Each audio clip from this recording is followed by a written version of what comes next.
Ousmane Sonko et itam jàpp neen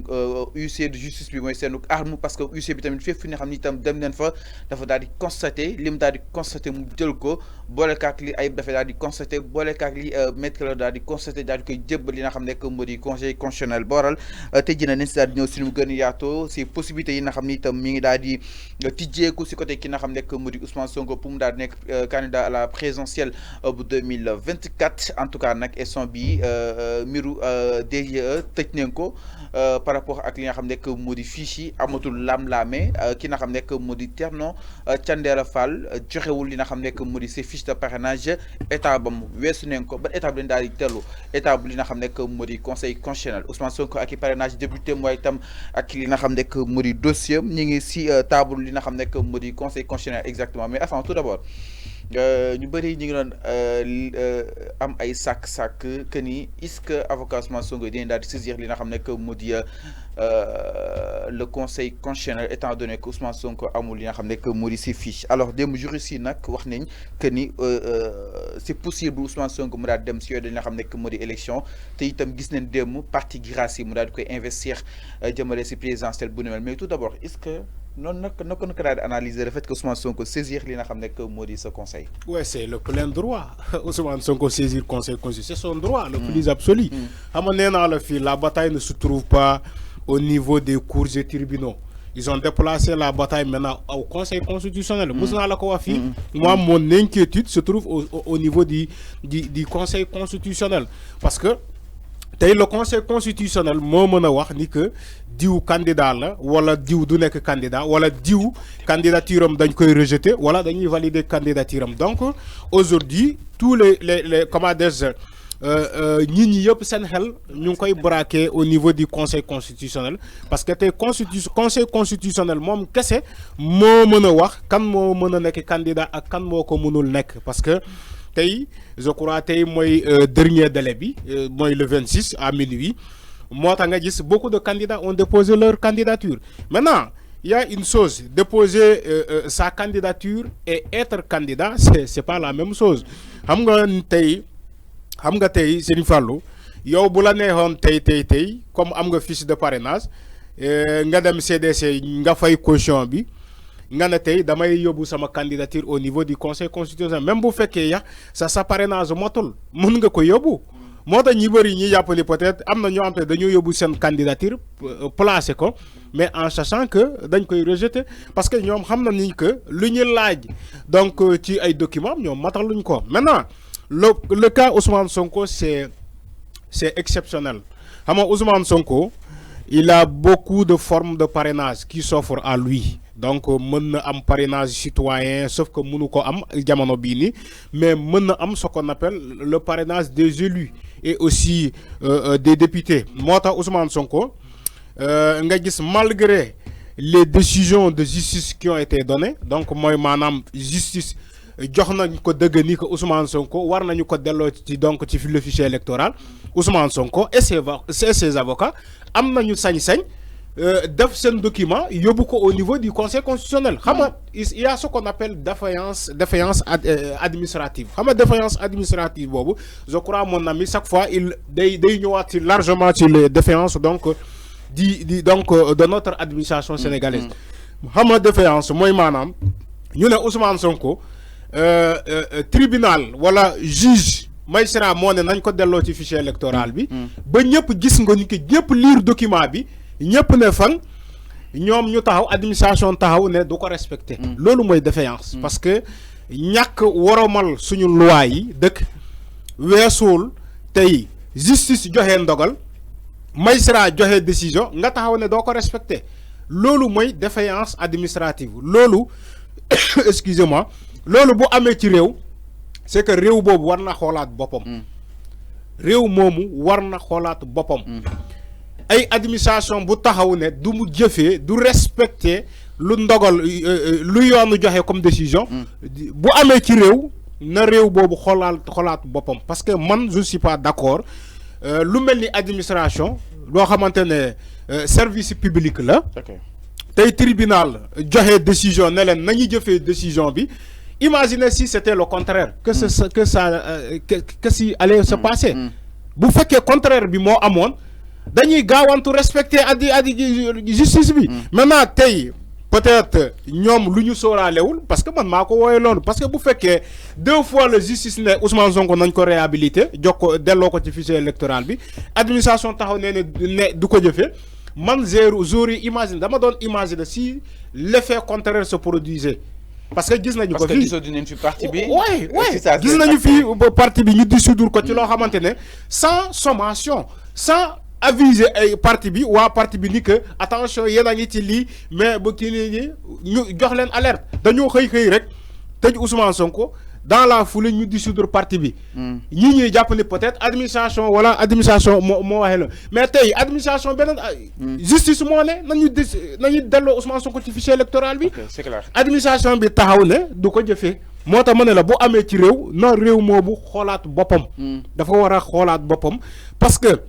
munoo nekk ni yow da nga nekk ci réew bu am loi. réew dëgg réew boo xamante ne ñoom ñooy taxaw ne la force restera à la loi. ci dëkk yoon la ñu nekk ku wàcc yoon jëflante ko ak yow bu fekkee ci réew moomu la ñu nekk te ñoom ñu taxaw administration taxaw bañ lànk ne du respecter lu tukkee ci yoon. donc réew moomu dafa am ce qu'on appelle comment dirais-je dafa war a xoolaat boppam parce que y a un problème te problème boobu tant que réglé wuñu ko du ñu mën a avancer chaque jour ma wax ko Sénégal fii lu tardé Sénégal avancement c'est pas l'économie dégg ngeen fii chaque fois ngeen dégg économie à 2 chiffres ak c'est pas ça du loolu mooy développer Sénégal lu koy développer mooy commencer d'abord par respecter le peuple sénégalais ñu ñuy jiite fokk ñu respecter sénégalais yi wax leen dëgg ba pare jëfee yoon bu fekkee favorable ou pas nañ ko jëfee ñoom ñoo taxaw wax ko ba pare tamit ñàkk respecter sénégalais yi mooy maanaam administration taxaw ne le du respecter yoon ñoom ñu taxaw ñoom ñëpp kilifa ñuy wooyee seen bopp ay homme d'état ñu taxaw yëpp afoon ñoom ñëpp a noppi booba léegi. Imaginez dans un pays sérieux comme le Sénégal. Yon joxe ndogal ça fait 10 jours ou bien 15 jours de cela ni que Ousmane Sonko tribunal hors classe de Dakar il faut que tamit ñu respecter tribunal. Xam nga dem nañu Ziguinchor ñu ne woy Sabassi Faye dafa far woy peut-être frère am mais tribunal hors classe de Dakar bu joxee décision. Mais lan la ñuy tardé pour respecter ko. Sëñ Fallou dans la foulée on te dit que l'autre camp n'a pas fait un pourvoi en cassation. Maintenant lan moo bloqué. Je fais décision bi ba tey ñuy bëgg Ousmane Sonko kii bi nar a jeex tey peut-être ñoom dañoo bëgg mu forkuloo c'était ça le but di ñëw exactement si forclusion bu Ousmane Sonko jàpp ni tam fu mu toll ni li nga xam ne que moo di ces conseils si ne li nga xam ne que moo di le conseil constitutionnel waaye jàpp ni tam les réactions se poursuivent parce que ki nga xam ne que moo di Alpha Ndiaye moom il est professeur agrégé de droit public à UCAD moom nee na le conseil constitutionnel ne peut pas juridiquement invalider la candidature d'un citoyen qui n'est frappé d'aucune condamnation emportant d'échéance de ses 10 droits. Le juge constitutionnel n'est que la simple bouche de la loi électorale et non l'organe judiciaire de réalisation d'une commande politique d'élimination arbitraire. Justement, d'élimination arbitraire. Alors, fala ñëw ci Mamour ma ni kon ñoom nee na jamono ci si yoon conseil constitutionnel mënta invalider li nga xam ne que moo di candidature bu Ousmane Sonko si yoon sax ak li droit bi wax mënuñoo invalider benn candidature te kooku ñuy invalider aucun de ces dossiers n'est définitif waaye itam amul benn condamnation bu définitif allant dans le sens exactement ban analyse ngay def par rapport ak li nga xam ni itam tey les juristes ñu ngi koy wax que ni conseil constitutionnel nga peut-être recevoir na li nga xam ne que moo di justement boobu de dépôt et que war na ko daal di valider vu que Ousmane Sonko tous ces dossiers sont en cours. Alors maa ngi lay jaajëfalaat sëñ Fallou di saluer aussi l'analyse pertinente que Arfan vient de faire. Donc li gën a am solo mooy je pense que actuellement on est rentré dans la profondeur concernant le débat de la science politique tey jii suñu soulever les questions concernant le conseil constitutionnel yaakaar naa ne que yegg nañu à un niveau où je pense que aujourd'hui il y a un verdict wala une décision qui va être très importante léegi nag je pense que nous à travers les débats que nous faisions yàgg nañu évoquer le conseil constitutionnel léegi nag dafa am mbir boo xam ne dama ko doon wax dama si jaaraat fu mu nekk nii je pense que le conseil constitutionnel a la prérogative a l'attribut d'interpréter de manière très large et yagna di len wax ne que si le conseil constitutionnel fait de la haute politique, quand je parle de politique tey jii ñoom am nañu habilité à faire de la politique et à dire du droit. Lolu ce sont ses attributs am nañ ko en fait. Donc motax mané la si le conseil constitutionnel a la prérogative et l'attribut d'interpréter de manière très large, tey jii encore une fois Seigne Fallou amna ci confirmation parce que débat bi dafa tollu fenn fo xamné tout est technique. Yang koy wax ci plateau yi Arfan aussi tout le temps da ngay gis il revient sur les mêmes pas là parce que c'est le conseil constitutionnel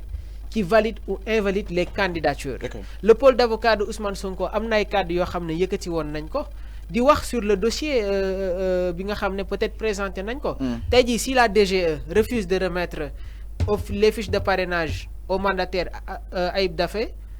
am na la possibilité d'aller saisir Sénat qui est une institution autonome. Tey jii su fekkee aussi Sénat ba tey peut-être seen décision mi ngi xaw a tardé parce que au moment où la DGE refuse de donner les fichiers, la Sénat ñoom am nañu possibilité jël les fiches de parrainage remettre ko au sieur Sonko. ma ñëwaat si la fois dernière ne la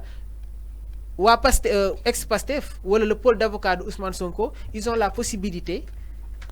de photographier wala defar un fiche de parrainage, aller le déposer au niveau du Conseil constitutionnel. Parce que sans Arfan mi ngi koy wax au moment où la DGE refuse d'appliquer la décision de justice qui a été évoquée. Mais est-ce que le dina am benn valeur juridique? Ouais, mais xam nga tey jii nii si le pôle d'avocats se lève pour aller saisir li nga xamantene mom moy le Conseil constitutionnel, il y aura des questions préalables